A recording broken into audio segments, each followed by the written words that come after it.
Hi, Mom. What are you doing today? Providence Place, owned by the Sisters of Providence, an ideal rental setting for retirees to continue their active, independent lifestyles. We have bright 1- and 2-bedroom apartments, a magnificent chapel with daily mass, restaurant-style dining, and wellness and entertainment programs. Call for a tour, 413-534-9700. Mom, call me when you're not so busy. Coming up on this edition of Reel to Reel.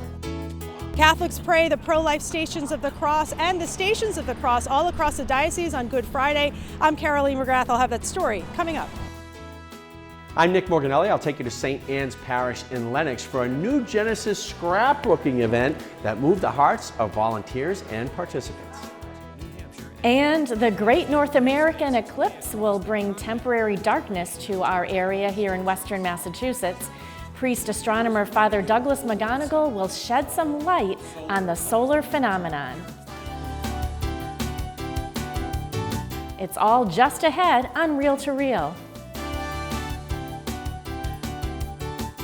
Hello and welcome to Reel on this Divine Mercy weekend, which will bring thousands of faithful to the National Shrine of Divine Mercy in Stockbridge, the largest annual Catholic gathering in the diocese.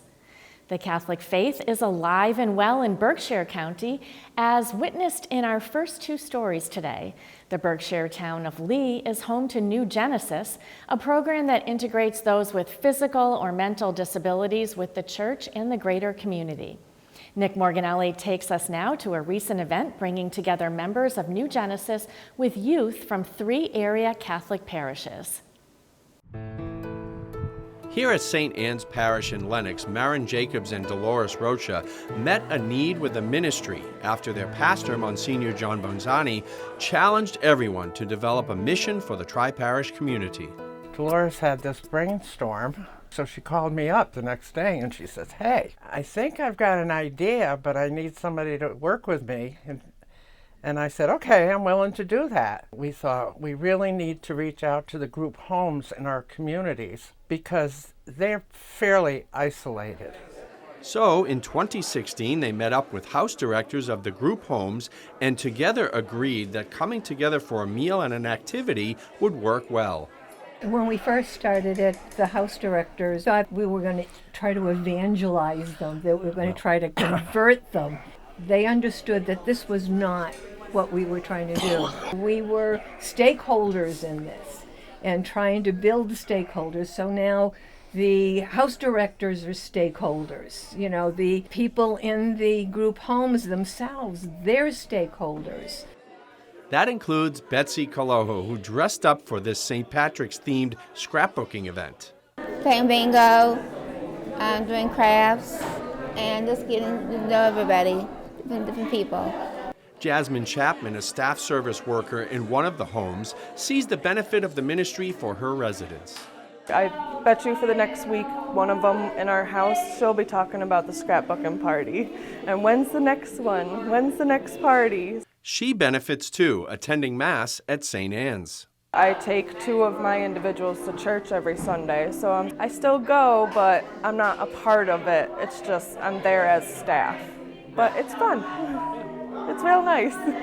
Something that I normally wouldn't do, so it's even like including me in their life and what they want to do.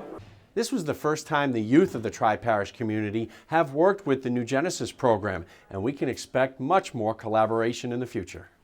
Maren came right up to me and she said, "Hey, I want to tell you about my program." I really wanted to get more students coming to these events, so for our confirmation program this year, we're not even calling it service hours. This is class. The first step is to introduce the residents to the youth and find a mutual interest between them. You can't say, you and I are going to be friends. You know, that has to be some reason to make that connection. The youth involvement helps Maren and Dolores staff their ministry. The residents participating gain friendships, and the youth, they are inspired as Maria was in her youth. When I was in college, I did a service immersion trip which was literally just spending time in a large community where people are living with and without disabilities. And that was so powerful. So many of the people here are forgotten by society. We often don't realize that they're in a group home that's just, a mile away from here. So for them to come here, for us to see them and say, we see you, how are you? We recognize you, we see God in you. That's really the goal. So our prayer for them really is that their hearts are open to the Holy Spirit. The youth are appreciative of Maria's leadership. I think it's great that they're really it's not all just in the church talking about religion. It's more of being active and making yourself more open to be with other people and learn other people. Sophia was partnered with Jenny, and they started their friendship through the scrapbooking activity. We made a scrapbook, so we went through pictures of her with her family and also her with her friends, and we picked out some of her favorites, picked a pretty page to put all of her pictures on, and then we just glued them on. What was one of Sophia's takeaways? Just being active with the community and not on my phone or in technology at all. It just felt great to be here and help somebody do something fun and active, and she had fun, and it was great to see. This service work was new to Greta Matthews, but after initial jitters, she was having fun helping Hal with his scrapbook. I was a little nervous coming in. I didn't know what to expect, but as I got to know Hal and the rest of the people sitting at my table, the nerves quickly eased. And it was a lot of fun getting to meet him and getting to laugh along with him. I would be very open to more activities like this, yeah. New Genesis, bringing people together for a compassionate purpose. For more information, contact Marin or Dolores. Witness to new friendships and community fun in Berkshire County. For Real to Real, I'm Nick Morganelli. For more information on how you can support New Genesis or start one of your own groups, visit our website at iobserve.org. And staying in the Berkshires now, a new men's group gathered recently in Pittsfield. Steve Kiltonick attended the meeting and has this story. The Catholic Men's Fellowship Group of Berkshire County begins each session with adoration.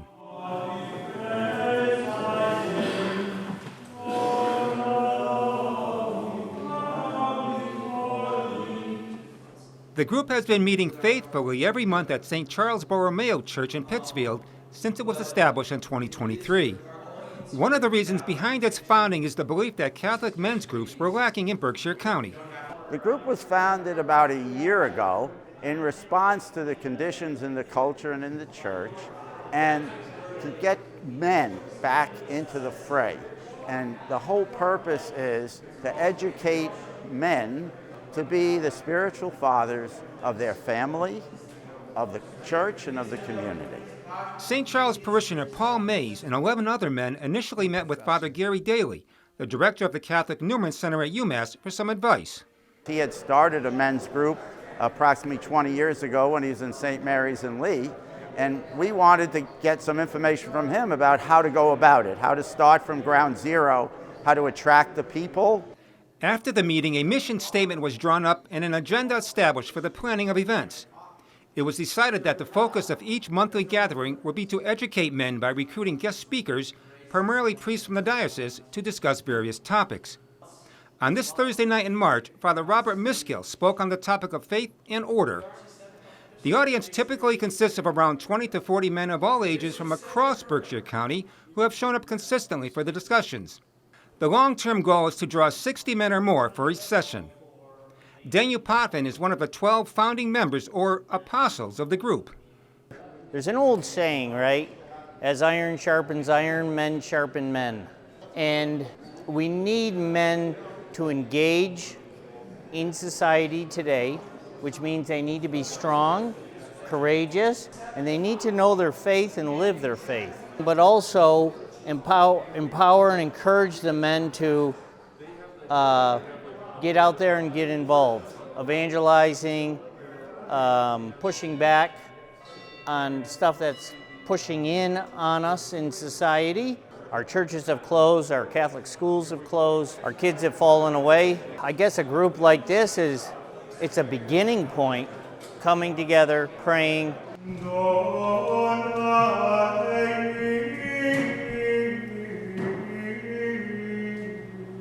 According to group members, Father Daniel Seimer, pastor of St. Charles Parish, has been a big supporter of the group since the beginning. So we have to help navigate the men, young and old, whether it's just being maybe the leader of the family, being a father, being a grandfather, being an uncle. Men act differently than women, and men deal with things differently than women, definitely. Father Chris Alar from the Shrine of the Divine Mercy spoke last November on All Souls Day. His topic, purgatory. So purgatory is the way that we can atone for the temporal punishment we are owed for sins already forgiven.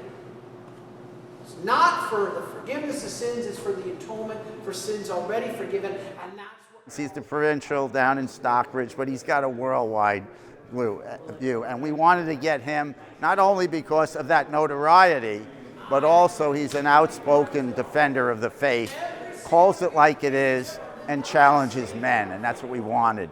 every single soul in purgatory will eventually get to heaven. So when Frank and I are there shutting out the lights in purgatory, at least we know we'll get to heaven. Every soul, we will get to heaven if you are made it to purgatory. But as Mother Angelica used to say, don't aim for purgatory because you might miss. So, Potvin summarized what men ultimately need to prepare for. You know, John Paul II told the church in Philadelphia in 1976 that we're entering into the final confrontation between good and evil. The saddest thing would be is in the midst of this battle to not be in it. When you do step into that, you start to feel more alive because you're doing what you were wired to do by God. The group is currently a work in progress. Outside of the monthly meetings, the direction it eventually gravitates toward is up for discussion.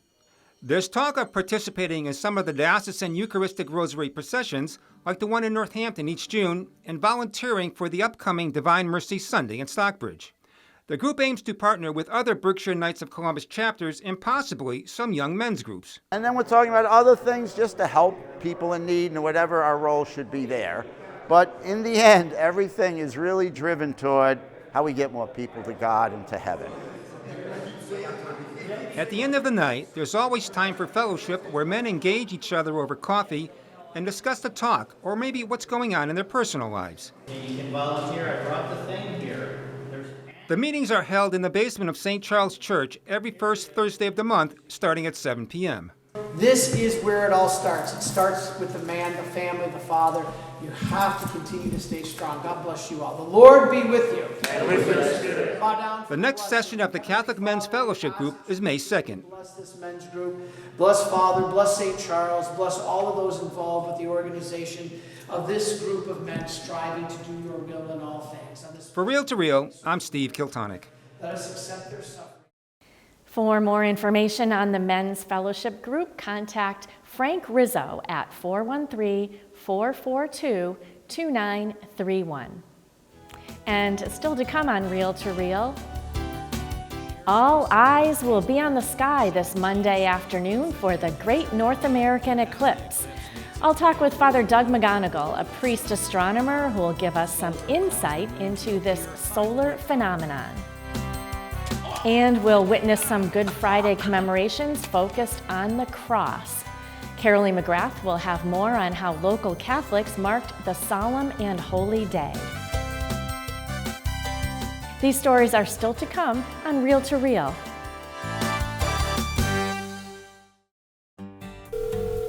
Hi, Mom. What are you doing today? Providence Place, owned by the Sisters of Providence, an ideal rental setting for retirees to continue their active, independent lifestyles. We have bright 1- and 2-bedroom apartments, a magnificent chapel with daily mass, restaurant-style dining, and wellness and entertainment programs. Call for a tour, 413-534-9700. Mom, call me when you're not so busy. Like Catholic TV on Facebook.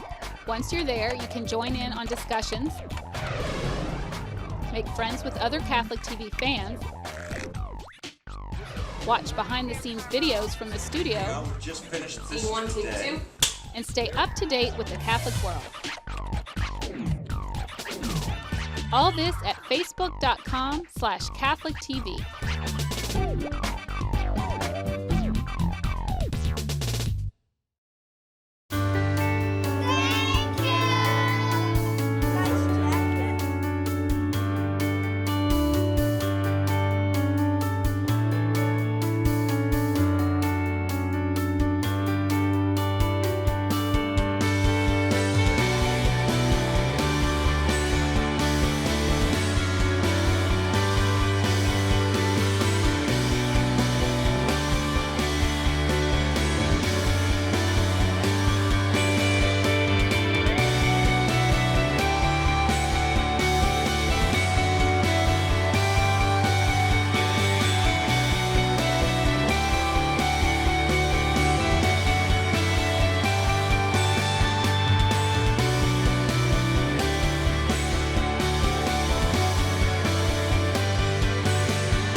Turning now to a rare astronomical occurrence. On Monday, April 8th, a solar eclipse will cross North America, passing over Mexico, the United States, and Canada.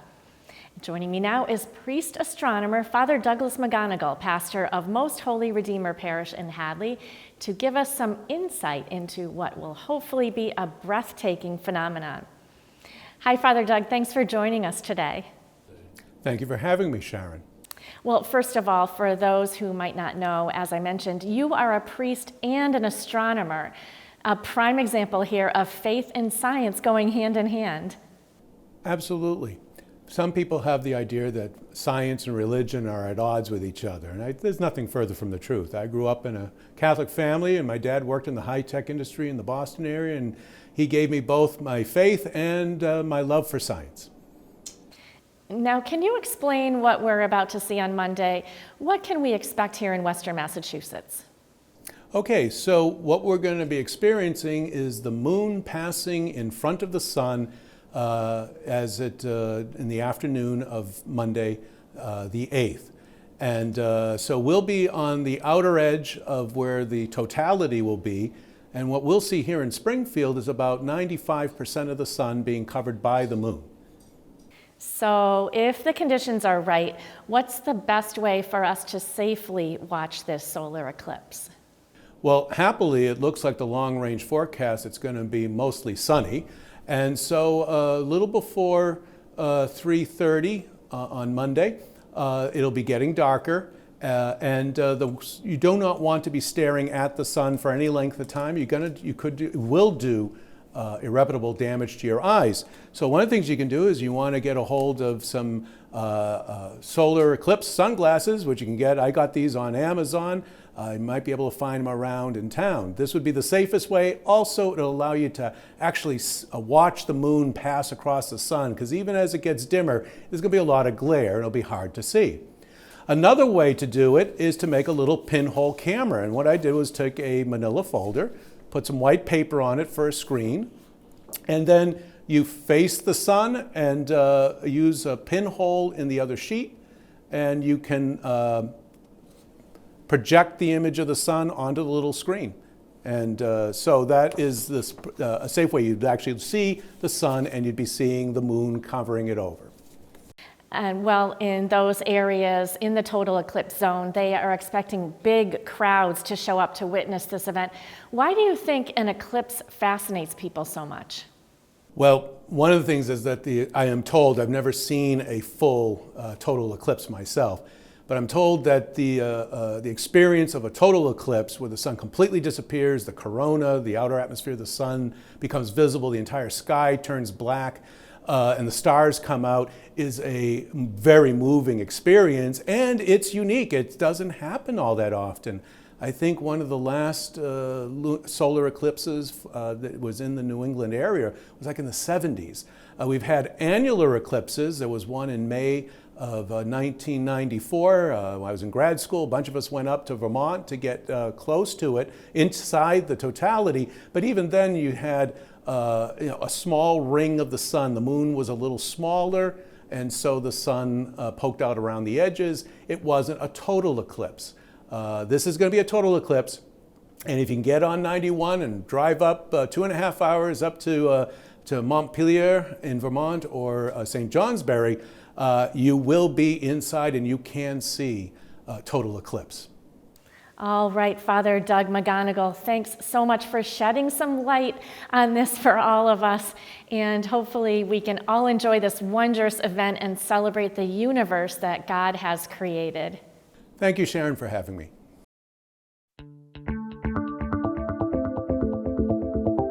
And now some events throughout Western Massachusetts that we want to share with you. On Sunday, April 14th, Father Donald Noiseau will present a talk on the mysteries of Fatima at 2 p.m. at Holy Family Parish Hall in South Deerfield. Through his knowledge from extensive research and travel to Portugal, Father Noiseau will talk about how the Virgin Mary appeared to 3 young children in Fatima in 1917.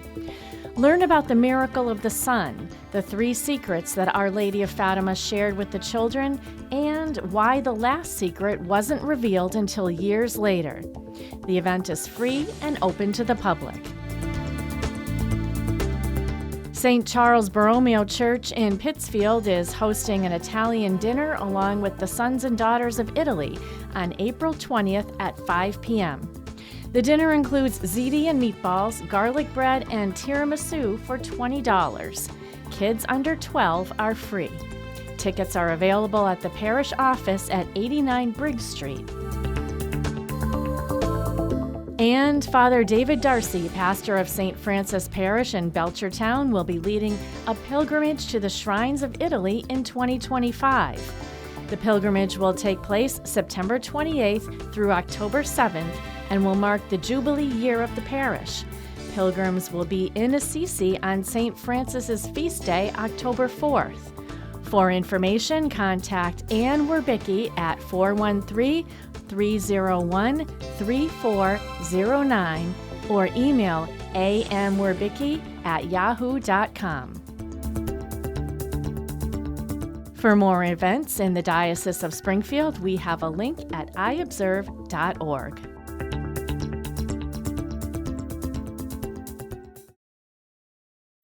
And finally today, as Christians marked Holy Week, Catholic faithful looked to the cross, from the living way of the cross to the pro-life stations during several Good Friday commemorations. Carolee McGrath has more. Hundreds lined the streets of the north end of Springfield on Good Friday as members of Blessed Sacrament and All Souls Parish acted out the way of the cross. The live portrayal of Christ's Passion has become a tradition in Springfield dating back decades. Bishop William Byrne joined the procession again this year. The actors practiced for weeks, getting down the parts of Pilate, Roman soldiers, Mary, and Jesus.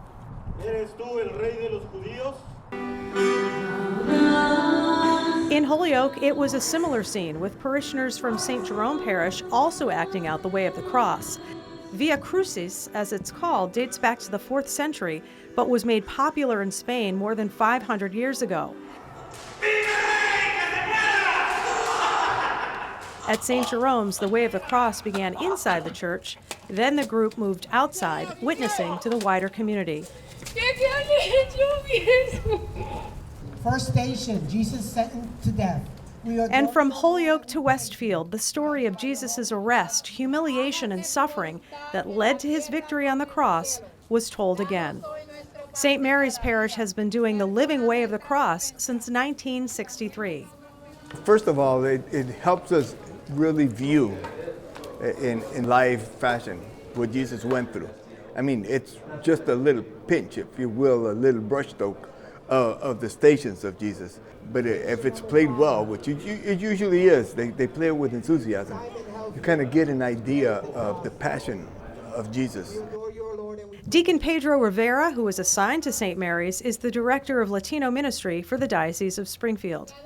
It's a Pentecost. It brings people from multicultures together in praising and worshiping the Lord, acknowledging and commemorating the passion of the Lord.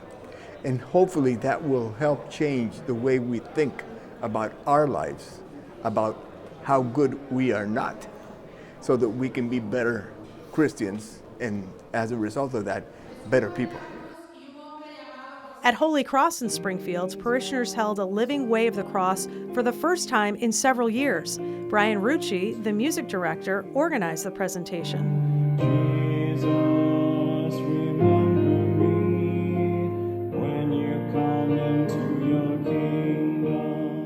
It was a living Stations of the Cross, so each station came from the perspective of a different character on the way of the cross. I envisioned it like a police interview. Each character said, hey, were you there? Yes, I was there, and this is what I saw, and I either accepted him or rejected him, and gave it a little different perspective for the Stations of the Cross. A lot of people reacted that they had not thought about what it was like at each of these stations and what the people were thinking, and that these were real people.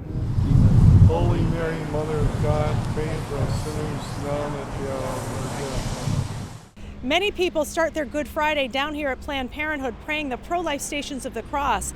This is a tradition that dates back more than 30 years in the diocese.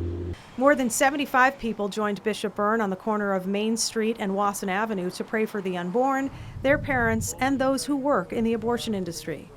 Jesus came so that we could have life and have it to the fullest, and we've come here to defend that life, but also to walk with moms. We're not just here to end abortion, we're here also to support all families in their journey so that they can make effective and good choices for life. His betrayer had arranged a signal with them saying, Students from Pope Francis Prep in Springfield led the pro-life Stations of the Cross. Julia Rubin is a member of the school's Christian leadership team, which helped organize the event.